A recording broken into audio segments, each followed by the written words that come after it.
Gaza di Palestina, Gaza Selatan, Khan Yunis. Saya tinggal di Gaza, lahir di Gaza.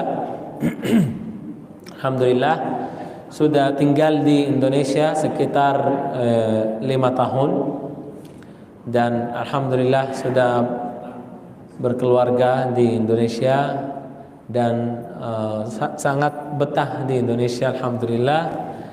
Dan terima kasih kepada saudaraku ya di Indonesia yang terima saya, karena orang Palestina itu mau masuk ke negara lain itu susah gitu. Indonesia, hanya Indonesia dan beberapa negara sedikit sedikit banget seperti Malaysia dan Turki dan beberapa negara saja yang membolehkan orang Palestina masuk, yang dikasih izin gitu. Alhamdulillah selama 5 tahun saya berhasil dan bisa pulang sekali ke Gaza tahun lalu bersama istri saya. Istri saya orang Indonesia juga. Bulan Maret tahun 2023 alhamdulillah bisa menuju ke Gaza, tapi saat itu Gaza masih kondisinya sedikit baik dan belum hancur seperti sekarang. Insyaallah taala saya hari ini hadir di Masjid Al-Muttaqin untuk bersilaturahim dengan jamaah yang hadirin, dan insyaallah kita cerita sedikit tentang Al-Quran Al-Karim dan bagaimana saudara-saudara kita di Palestina saat ini yang kondisinya lagi diuji oleh Allah Subhanahu wa taala dan lagi diuji, dan mereka lagi di kondisi yang sangat parah, sangat luar biasa, tetapi Masya Allah masih menjaga Al-Quran Karim, dan Quran Karim juga menjaga mereka ya. Tapi sebelumnya saya sampaikan ada satu ayat di surat Al-Isra. A'udzu billahi minasy syaithanir rajim. Bismillahirrahmanirrahim. Inna hadzal Qur'ana yahdi lillati hiya aqwam wa yubashshirul mu'minina alladhina ya'maluna as-salihati anna lahum ajran kabira. Shadaqallahul 'azim. Ini di surat Al-Isra ayat 9. Allah Subhanahu wa taala berfirman, sesungguhnya Al-Quran ini memberikan petunjuk kepada jalan yang lebih lurus dan memberi kabar gembira kepada orang-orang mukmin yang mengerjakan amal saleh bahwa bagi mereka ada pahala yang besar. Al-Quran Al-Karim kalamullah, firman Allah Subhanahu wa taala yang diturunkan atas Nabi kita Muhammad sallallahu alaihi wasallam di bulan Ramadan, khususnya ya di 10 hari terakhir di Ramadan, dan kita alhamdulillah masih berada dan suasananya yang sangat penuh dengan berkah di 10 hari yang terakhir di Ramadan ini. Dan malam ini juga malam yang fardiyah ya di bahasa Arab 27 atau malam ganjil. Allah Subhanahu wa taala sembunyikan Lailatul Qadar. Makanya tidak ada orang yang tahu ya, tidak ada orang yang tahu kapan Lailatul Qadar di 10 hari yang terakhir di Ramadan. Bisa jadi 21, 23, 25, 27 ya. Banyak ulama yang menafsirkan bahwa Al-Quran Al-Karim turun dari langit ya, dari Baitul Izzah ya, kepada Muhammad sallallahu alaihi wasallam lewat Jibril, malaikat Jibril kepada Nabi kita Muhammad sallallahu alaihi wasallam di bumi di Lailatul Qadar di malam 27 ya. Ini kita alhamdulillah hari ini sudah melakukan ibadah di malam yang berkah. Mudah-mudahan ya malam ini menjadi Lailatul Qadar dan Allah Subhanahu wa taala kabulkan amalan kita. Ya. Amin ya rabbal alamin. Salah satu hikmah dari hal ini, Allah Subhanahu wa taala sembunyikan Lailatul Qadar, tidak memberikan tahu kepada nabinya juga. Awalnya Nabi tahu, Nabi kita Muhammad sallallahu alaihi wasallam. Tapi setelah itu Nabi kita lupa Lailatul Qadar malam apa, dan itu Allah Subhanahu wa taala yang kasih lupa kepada Nabi kita Muhammad sallallahu alaihi wasallam supaya umat rajin salat di 10 hari terakhir di Ramadan. Tidak hanya salat satu malam saja, kalau sudah ketahuan 27 atau 25 pasti umat Islam fokus di satu malam saja. Tapi tujuan Allah Subhanahu wa taala kepada kita dan tujuan Quran turun kepada Nabi Muhammad sallallahu alaihi wasallam supaya kita beribadah kepada Allah Subhanahu wa taala setiap malam, ya. Apalagi di Ramadan. Ada cerita ya bahwa Abdullah ibnu Abbas sahabat Nabi tercinta, kalau ditanya, wahai Abdullah, kapan malam Lailatul Qadar? Apa yang dia jawab? Lailatul Qadar untuk dapat pahalanya harus qiyamul lail 364 hari setiap tahun supaya dapat Lailatul Qadar gitu. Nah, tapi ini terlalu ketat ya. Pasti nggak semua orang bisa qiyamul lail setiap hari dari jam 12 sampai subuh ya. Pasti keberatan ya. Tapi kita, Allah Subhanahu wa taala berikan kepada kita bulan Ramadan hanya 30 hari di dalam satu tahun. Fokusnya saja ya, dan yang lebih banyak amalnya di 10 hari yang terakhir di Ramadan. Jadi ini tentang Lailatul Qadar yang turun Al-Quran Al-Karim di Lailatul Qadar kepada Nabi kita Muhammad sallallahu alaihi wasallam. Lalu maaf, suara saya sedikit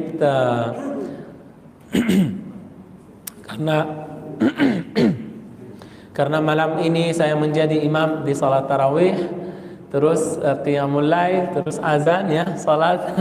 Sebentar lagi habis suaranya. Ya mudah-mudahan bisa insyaallah. Jadi saudara kita di Palestina ini saat ini tadi sebelum beberapa jam saya buka berita, karena saya setiap hari pantau cerita dan berita dari Palestina. Hari ini harusnya malam Lailatul Qadar juga 27 yang paling ramai orang-orang di Palestina menuju ke masjid. Tapi sedihnya semua masjid dan para hafiz Al-Quran Al-Karim kebanyakan dibunuh oleh Israel. Banyak masjid sudah dihancurkan. Antara 1.200 masjid di Gaza, 1.000 masjid yang sudah hancur. Sisanya sekarang hanya 200 masjid saja di area Rafah atau Gaza Selatan. Kita perlu tahu bahwa Al-Quran Al-Karim Allah Subhanahu wa taala berikan kepada umat ini hadiah yang paling besar, hadiah terbesar dari Allah kepada nabinya dan kepada umat Islam sampai hari kiamat, yang mana Al-Quran Al-Karim menjadi buku dan menjadi dalil untuk kita hidup di dunia ini. Bukan hanya saja membaca, bukan hanya untuk taruh di meja saja di rumah ya, tetapi untuk kita baca setiap hari dan mengerti apa artinya Al-Quran Al-Karim. Saudara kita di Palestina, alhamdulillah, mereka membaca Al-Quran Al-Karim, dan juga kebanyakan dari mereka menghafalkan Al-Quran Al-Karim. Bahkan apa yang di dalam Al-Quran Al-Karim sekarang mereka lakukan. Mereka ikuti perintah Allah Subhanahu wa taala Salah satunya wa tujahiduna bi amwalikum wa anfusikum. Wahai umat Islam, kalian berjihad fisabilillah. Berjihad karena Allah Subhanahu wa taala dengan harta dan jiwa. Dan saudara kita di Palestina berjihad sekarang, berjuang mengorbankan jiwa dan harta setiap hari.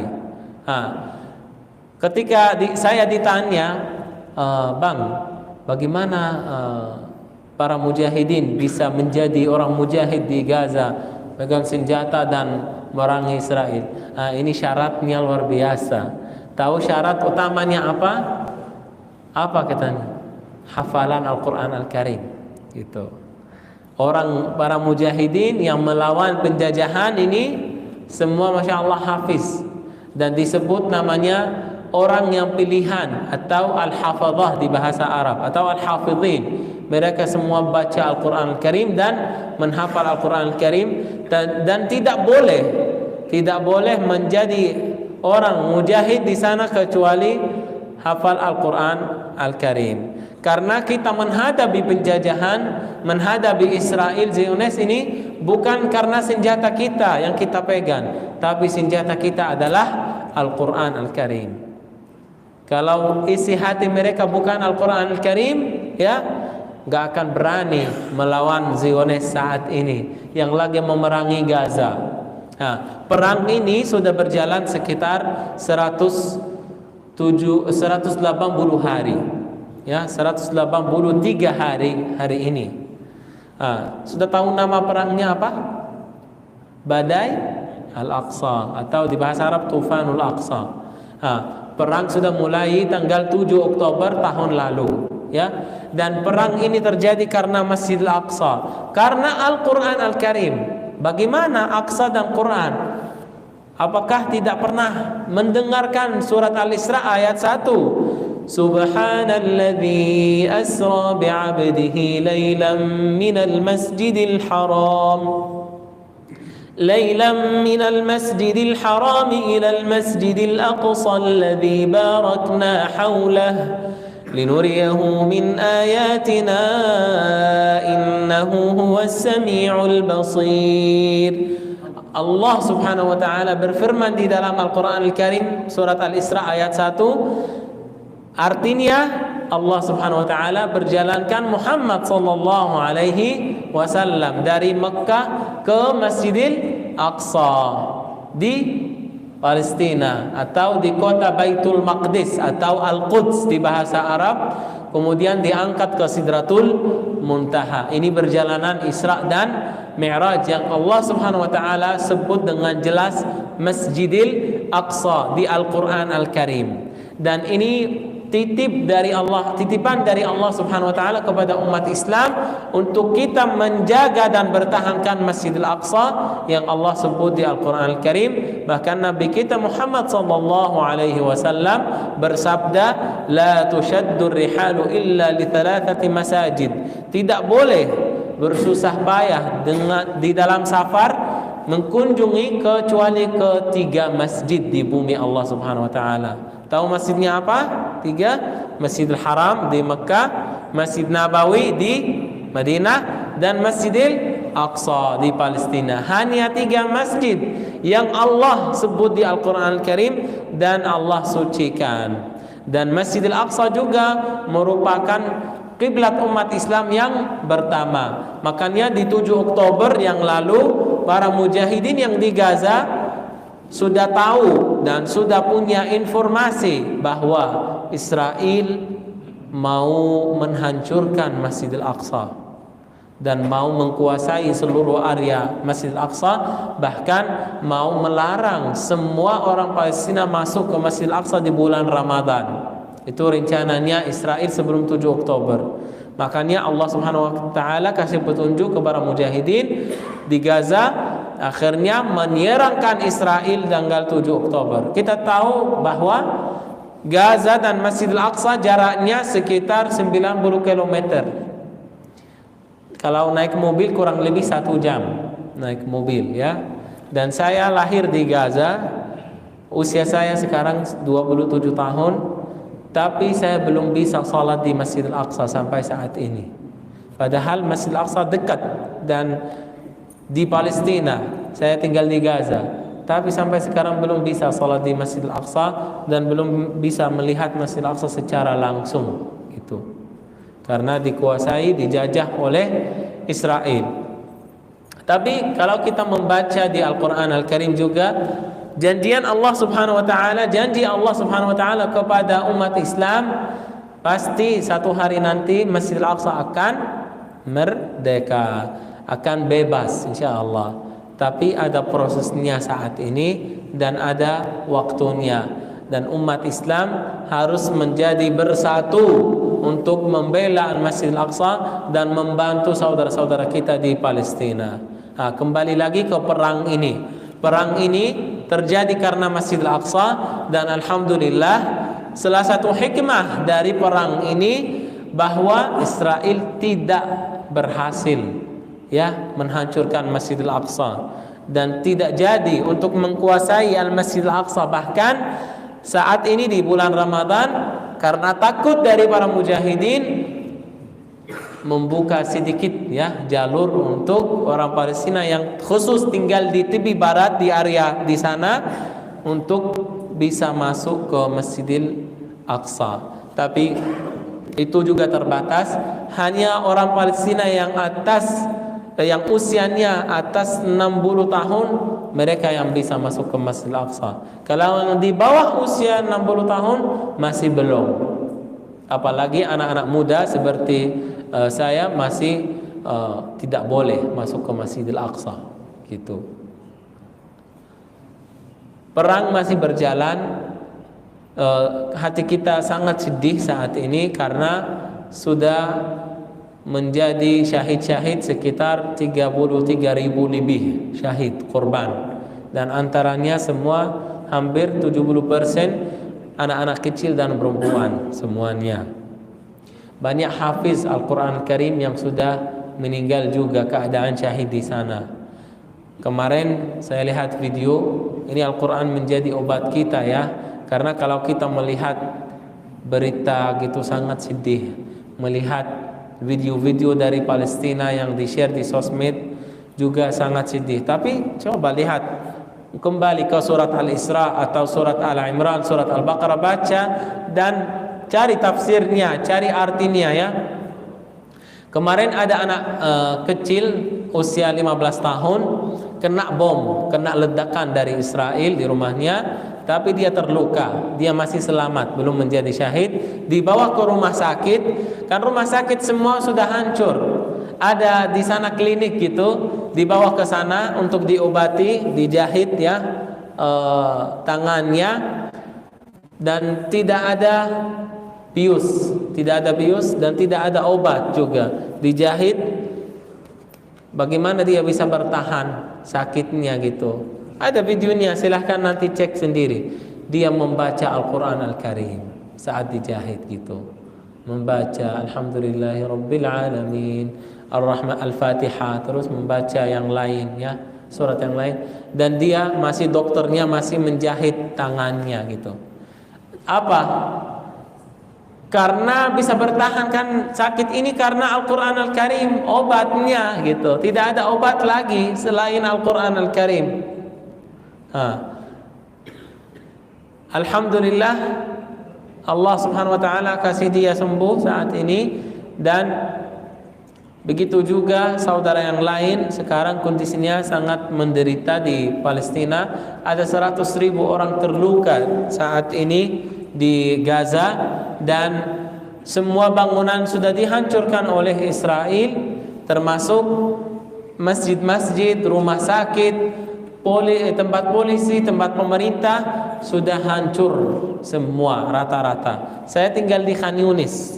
Khan Yunis ini di Gaza Selatan. Jadi kita perlu tahu bahwa Gaza ini ada 5 kota. Ada Gaza Utara, Gaza City, Gaza Tengah, Khan Yunis, Rafah. Kalau Khan Yunis dan Rafah, ini namanya Gaza Selatan, di selatan Saya asli dari Khan Yunis. Kemarin ibu saya kirim video ke saya lewat WA. Ya Allah, sedih banget melihat semua rumah paman, rumah keluarga, semuanya sudah hancur rata-rata, tidak ada lagi. dan jalan juga dihancurkan, rumah sakit yang sebelah rumah saya dihancur. Ciri-ciri hidup benar-benar sudah habis di sana. Lalu bagaimana mereka hidup saat ini dan mereka tinggal di mana? Kebanyakan dari saudara kita di Palestina saat ini 1,7 juta dari saudara Palestina lagi mengungsi ke wilayah Rafah di ujung Gaza Selatan. Dan sekarang mereka tidur dan tinggal di tenda-tenda. Sebagian juga belum punya tenda, tidur di jalan atau di masjid yang ada. Dan itu kondisinya sangat menderita, sangat sedih. Mereka toilet saja tidak dapat. Hanya 500 orang satu toilet punya. Setiap 500 orang hanya satu toilet saja yang mereka punya. Jadi kalau orang Palestina saat ini yang tinggal di Gaza mau masuk toilet saja harus antri 2-3 jam untuk bisa masuk toilet.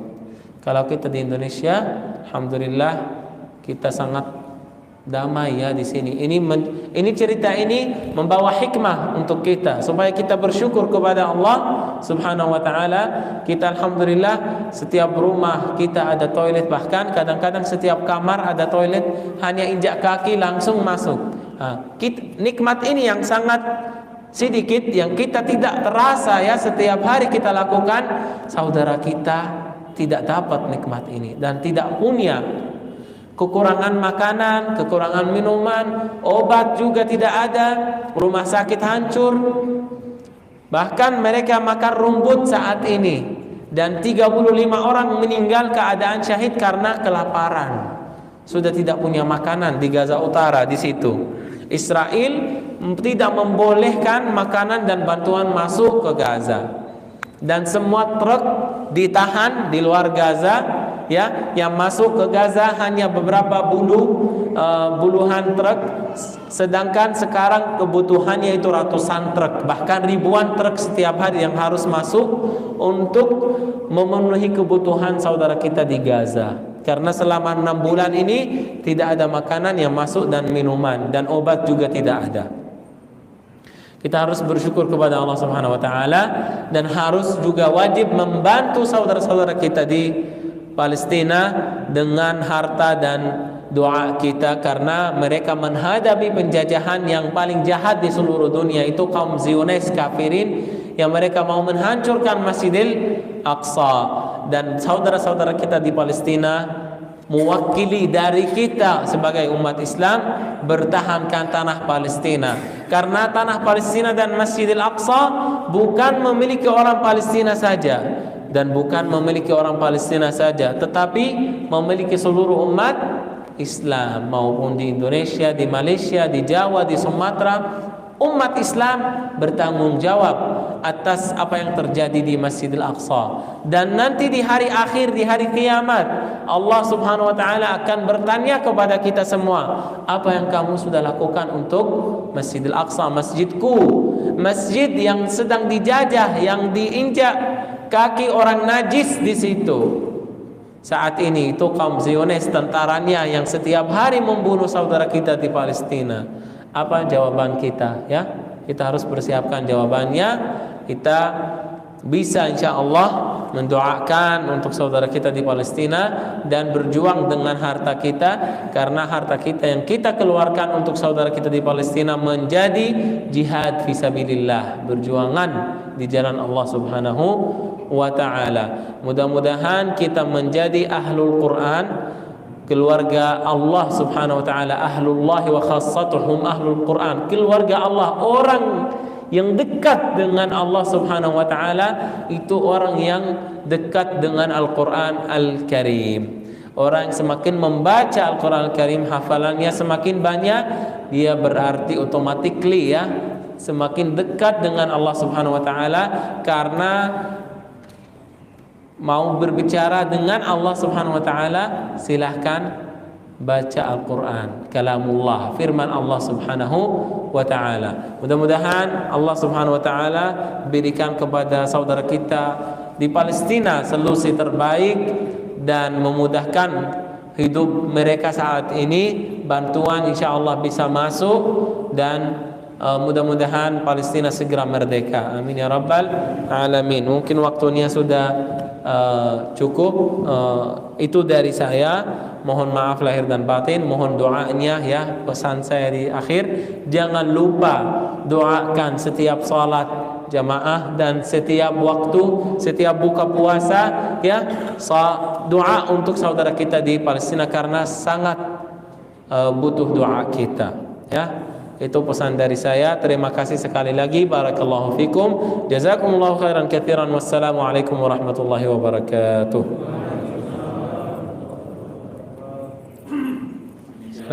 Silakan.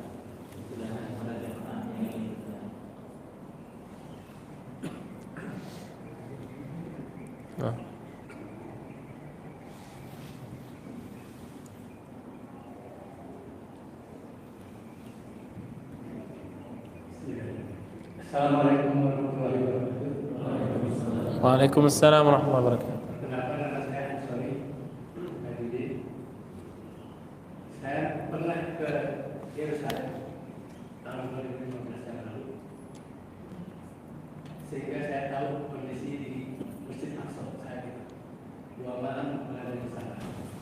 Saya tahu daerah-daerah yang sekitar Yerusalem sangat subur. Dan juga ada kurma yang enak di dekat situ, kurma yang Amojol itu di daerah yang sangat rendah, 475 meter di bawah laut. Ya. Inilah yang saya sangat kagum. Kota Jericho, Ariha. Ya. Sangat kagum. Berkenan dengan kondisi di Gaza, saya sangat prihatin sekali. Dan mudah-mudahan ini segera selesai. Amin. Pertolongan Allah yang kita minta. Amin. Amin. Seperti ketahui bahwa Indonesia 350 tahun dijajah oleh Belanda. Bisa dibaca sejarah Indonesia. Berapa banyak pahlawan-pahlawan kita yang gugur dalam memerdekakan Indonesia.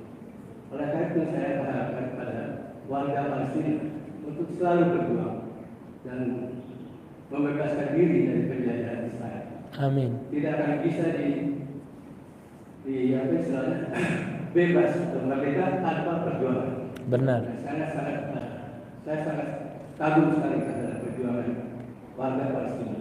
Barakallah. Dengan batu saja tentara Israel senjata lengkap itu bisa dilumpuhkan. Oleh karena itu saya mohon kiranya kita bisa memberikan sedikit bagaimana perjuangan rakyat di Palestina ini untuk menghadapi penjajahan yang demikian kejam. Demikian, terima kasih. Assalamualaikum. Waalaikumsalam warahmatullahi wabarakatuh. Jadi alhamdulillah orang Palestina sudah berjuang sekitar 75 tahun yang lalu. Palestina dijajah oleh Israel tahun 1948 ya.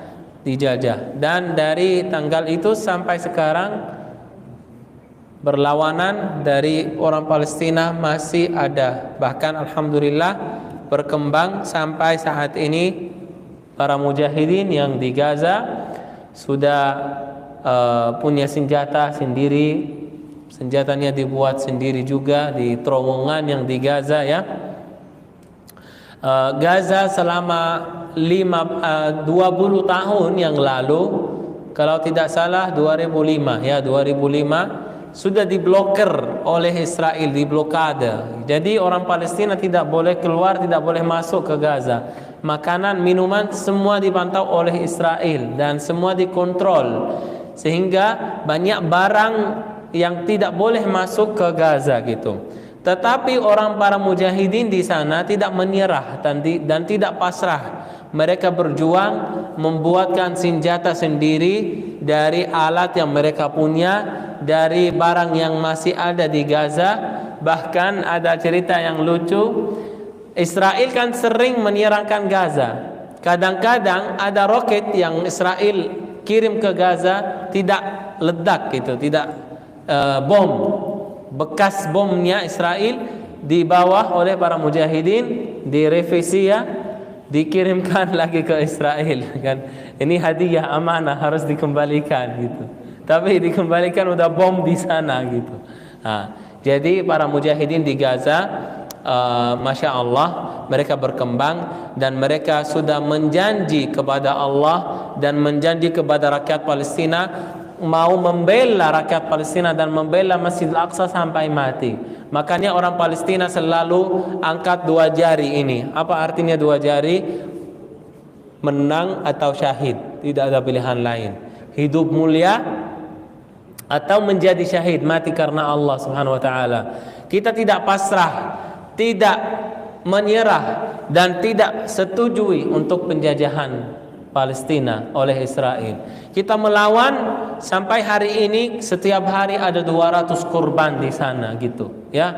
Jadi insya Allah saya yakin perjuangan kita ini tidak akan kosong dan tidak akan sia-sia. Insya Allah akan menjadi nur, menjadi cahaya ya di jalan kemerdekaan Palestina segera insya Allah taala.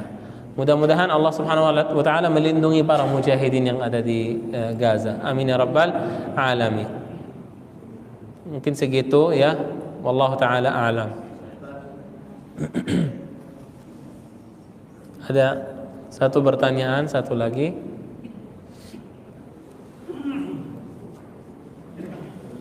Dua pertanyaan saja ya.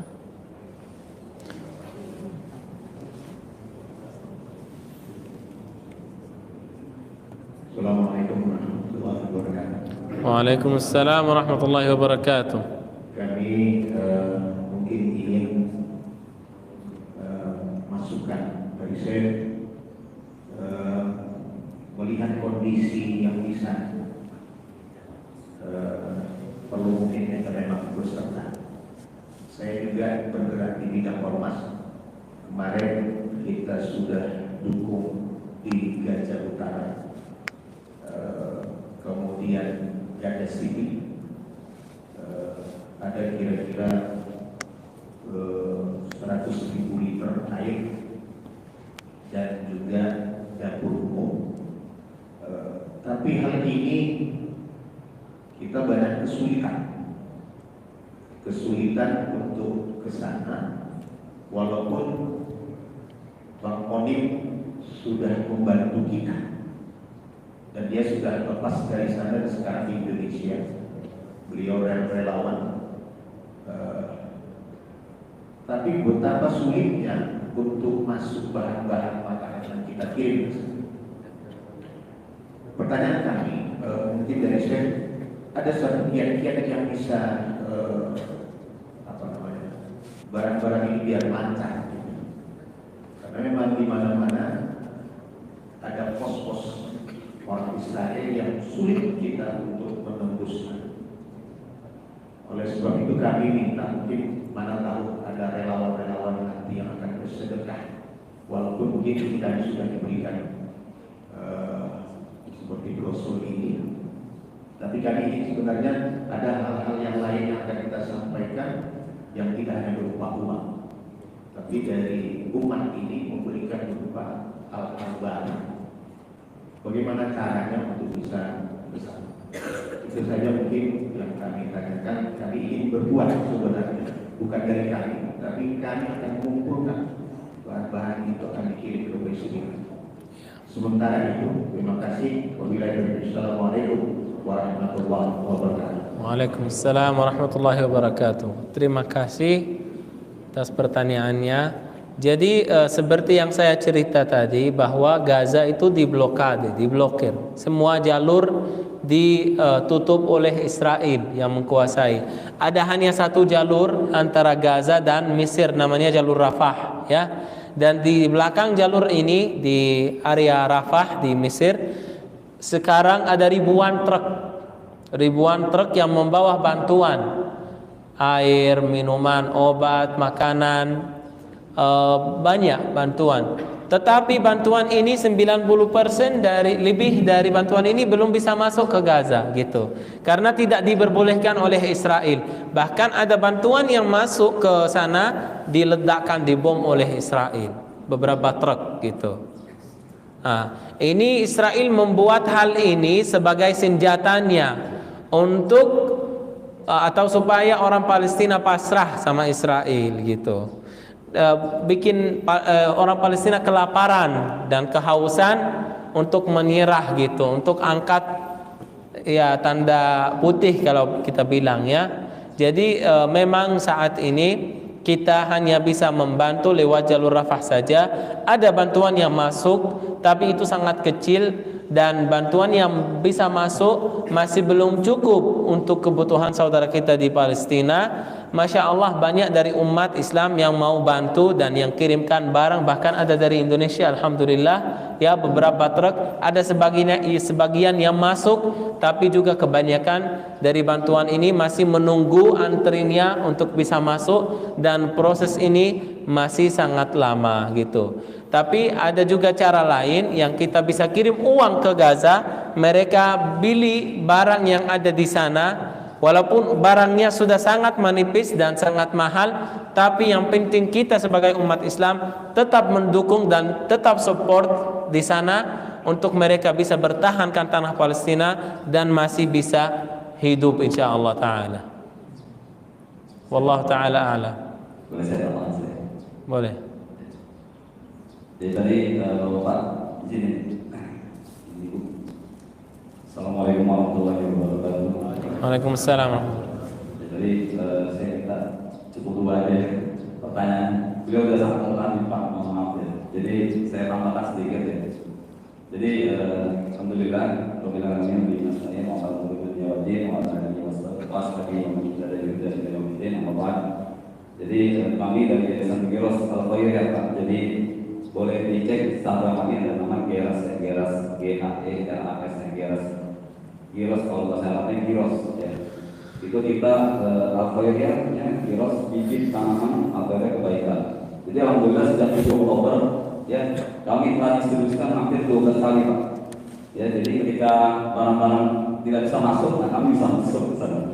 Gitu, karena kami punya cabang di Gaza. Alhamdulillah. Jadi jangan heran jika tadi Bapak Ketua menyampaikan ingin memberikan masukan barang itu sulit, memang sulit Pak.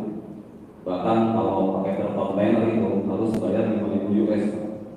Ya, kalau dikalkulasi sekitar 75 juta hingga 80 juta ya dengan kurs sekarang.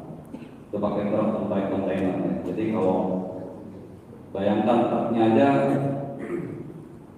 pajak masuknya sebesar itu ya. Jadi kalau belum barang-barang ya, kalau barang-barang kita kirim nilainya di bawah itu dengan kontainer itu artinya 2 kali lipat ya. Jadi sekitar 150 juta ya gitu. Nah ini solusi dari kami. Jadi kami ini sudah sering dari 10 tahun lalu Pak ya, dari salah satu lembaga terbesar di Indonesia waktu itu yang sekarang sudah tidak ada lagi ya. Mungkin Bapak sudah paham ya. Jadi sebelum lembaga terbesar itu sudah berapa kali membangun infrastruktur di Gaza ya, bahkan ambulan, terus juga rumah sakit mereka bikin, terus juga mereka bikin klinik-klinik di untuk para difabel, fasilitas roda dan sekarang sudah ada lagi. Nah, mereka itu kirimnya lewat kami melalui jalur Kemensos ya. Jadi kami ini sudah teregistrasi dari Kemensos. Alhamdulillah kantor kami ada di Turki Pak. Jadi seluruh bantuan itu paling aman lewat Turki. Jadi tidak terkait terorisme. Ya, insya Allah. Nah, kenapa kami bisa masuk sana? Karena di Turki itu punya hubungan spesial dengan Zionis. Jadi kami melakukan lewat jalur perdagangan. Jadi kami setelah itu kemarin karena Turki dan Zionis sudah, ini salah satunya kan, sudah melakukan diplomasi ya, memperbaiki hubungan.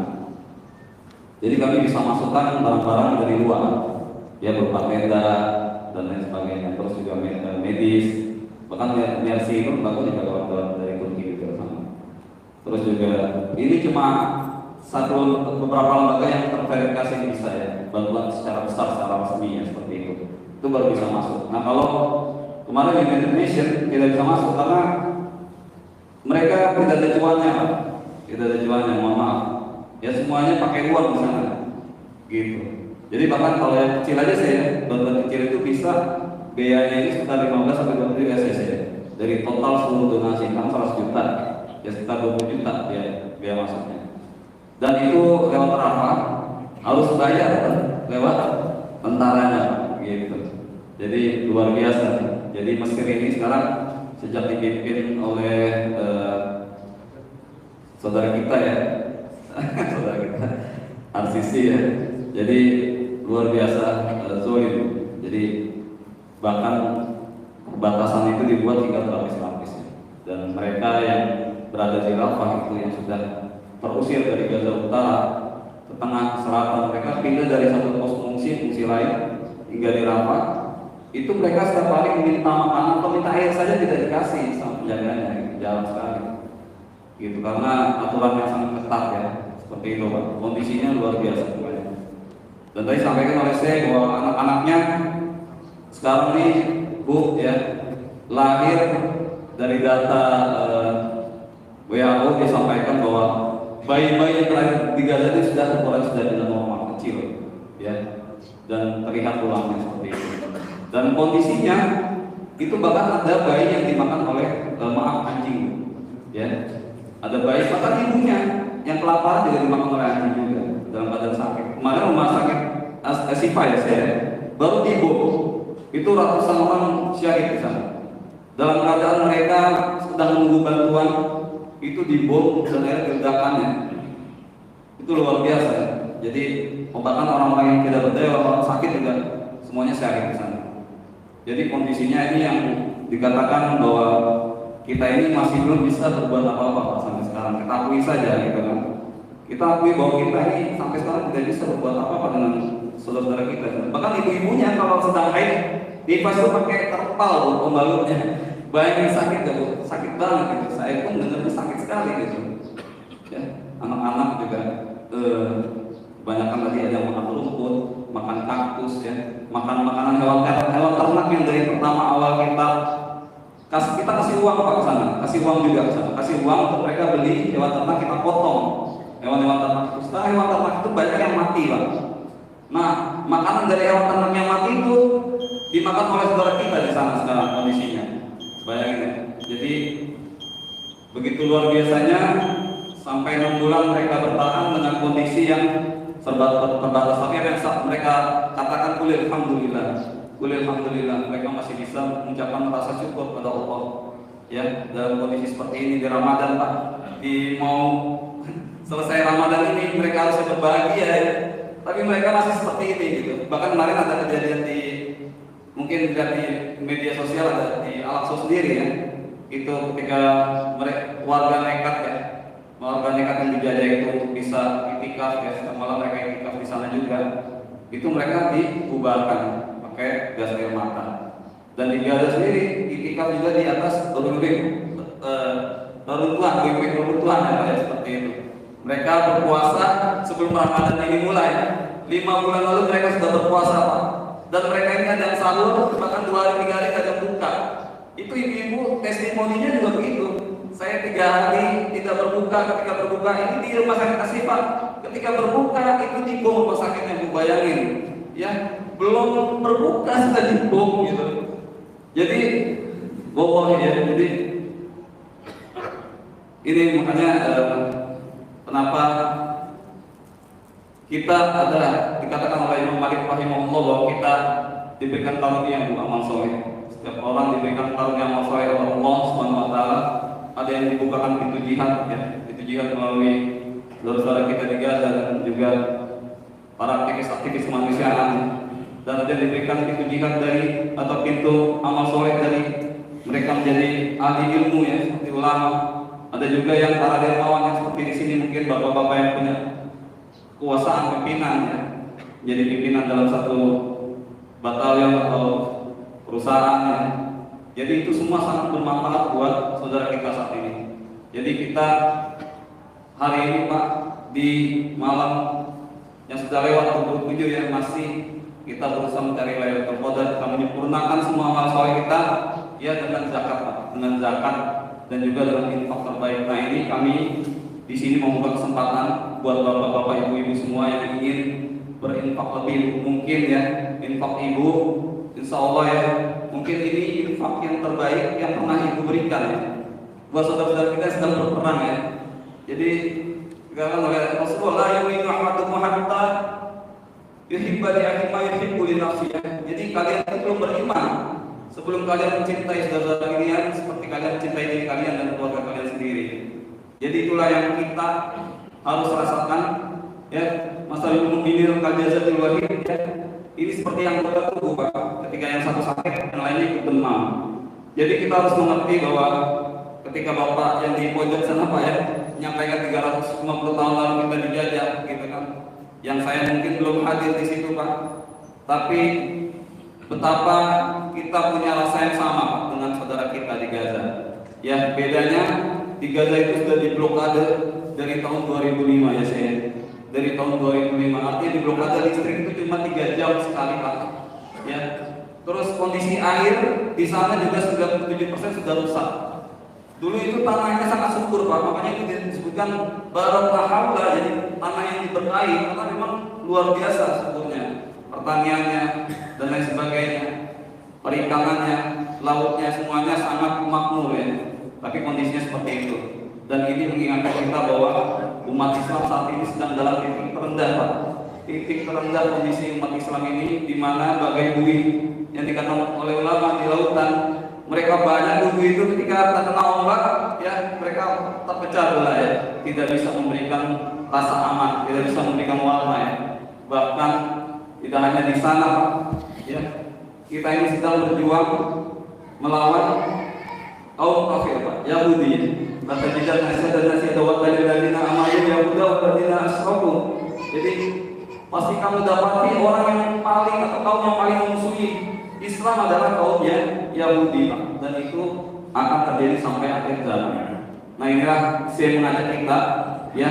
Ini ada satu perahu, Pak, perahu yang membawa menuju kemenangan, yang memposisikan diri kita, ya, mendukung pergerakan mereka, perjuangan mereka, hingga mereka sampai terbebas dari penjajahan di muka bumi. Nah, kami ingin sekali lagi menyampaikan untuk bisa ibu-ibu, bapak-bapak memberikan paket terakhir, yaitu paket bingkisan lebaran yatim duafa Gaza. Ini keluarga para mujahid, Pak, yang akan kami berikan, insya Allah bantuan ke-13 kalinya. Dan memang kami tidak bisa memberikan menampung barang-barang, ya, Pak, ya. Mohon maaf, Pak Haji. Ya, karena kondisinya juga pajaknya luar biasa, gitu kan. Dan itu akan ngantri, bahkan bisa nggak sampai berbulan-bulan expired nanti, Pak. Gitu kalau makanan, gitu kan. Kami bisa lewat jalur perdagangan, nanti kami beli makanan bisa di Mesir atau di Turki. Kita akan bertransaksi dengan Zionis, ya. Seperti itu mau nggak mau satu-satunya cara, ya.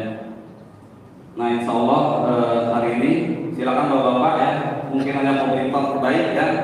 Kami ingin salurkan, kemarin kita sudah salurkan hingga 500 juta, Pak.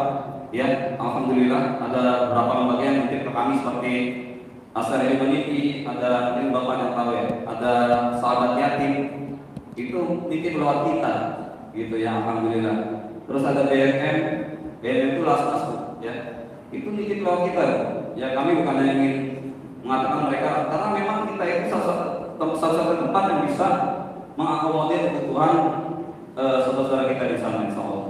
Nah, ini ada beberapa cendera mata yang mungkin kami bawa saat ini, ya. Ini izin, ya, kita bukan mau jualan, ya, Ustaz, ya. Jadi ini memang cendera mata lelang, ya, ibaratnya kalau Anda mau berinfak atau berzakat lebih, ya. Ini ada sejadah Turki, ini Pak, Bu, ya. Terus ada juga mushaf Gaza. Ini bisa dihadiahkan buat anaknya, cucunya, ya. Mudah-mudahan jadi penghafal Al-Quran, insyaallah. Ya, ini Quran mushaf Usmani, ya. Di sini ada paket parfum dan juga siwak, ya. Siwak buat suami atau ayah Anda. Terus juga ada siap. Ini kalau ada mau di atas, ada mau berzakat mau, ya, berzakat mau, ya. Kalau sudah mencapai nisab di atas 10 juta bisa dapat figura yang besar ini, Pak. Figura yang sangat besar ini. Ini figura ini isinya komplek Masjidil Aqsa, ya.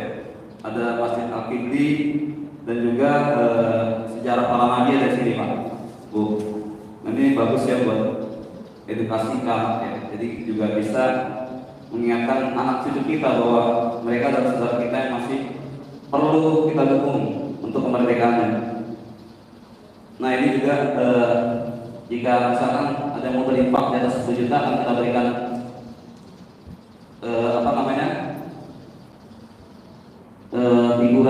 Masjidil Aqsa dan juga paket dari sejadah Turki. Ya, gitu ya. Nah, kalau misalkan boleh kan kurang di bawah itu, misalkan 5 juta, boleh kan?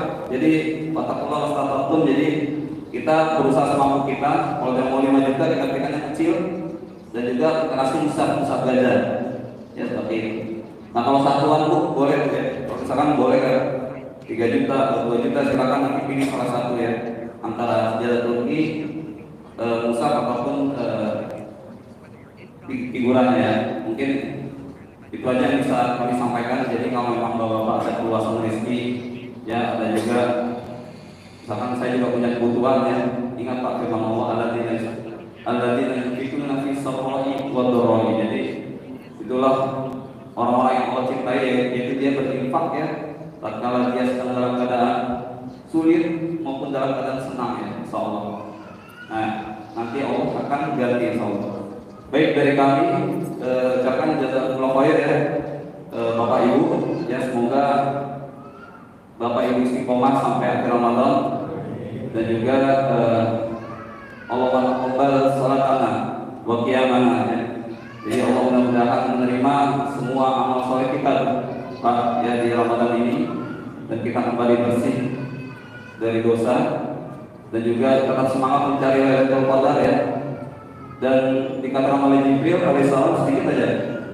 Jadi sakiatun adraka Ramadan ya, sungguh celaka seorang hamba ketika datang Ramadan Pak ya, dan dia melewatinya fansolah qaumin falam yughfaru. Ternyata setelah dia melewatinya dosa-dosanya tidak diampuni. Ini orang-orang yang sungguh celaka, sungguh keterlaluan gitu.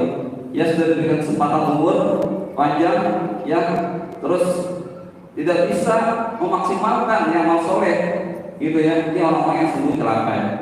Jadi mudah-mudahan kita semua mendapatkan fadilah dari Lailatul Qadar ya insyaallah. Amin ya rabbal alamin. Billahi taufiq wal hidayah. Assalamualaikum warahmatullahi wabarakatuh. Assalamualaikum warahmatullahi wabarakatuh. Jazakumullahu khairan kepada Ustaz Agus beserta tim serta Syekh Hudain rahimahullah hafizahullah. Alhamdulillah, jemaah sekalian, telah kita simak sama-sama persiapan serta penjelasan dari tim. Mudah-mudahan bermanfaat untuk kita semuanya. Amin ya rabbal alamin. Kami selaku PKM sekaligus membawa acara, mohon maaf yang sebesar-besarnya. Assalamualaikum warahmatullahi wabarakatuh. Waalaikumsalam.